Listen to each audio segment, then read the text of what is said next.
อยู่ตีเกี้ยวเดินหนุ่งพงด่านชมพระลานเรียบจ่ายสายหอยหอมหูดูทินฐานเรียบลำน้ำผาโอ้ยตานางมองส่องทางเดินใหญ่สายลมต้องตีผู้ดังหู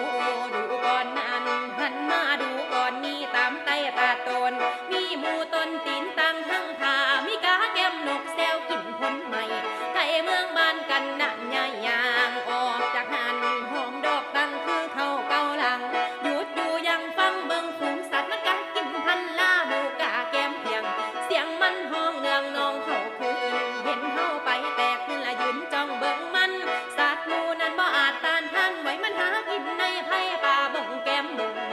แก้มบุงกระทั่งเทิงนั่นละมีเกลือแก้มบางมีลิงทางเข้าต้นเต้นอะไรกันโศกสารพันพายจอมไทยโศกสารพันพายจอมไทยทางไก่สู้สมดูสัตว์ป่าเห็นแต่นกจอกฟ้าลาบินเกยคู่กัน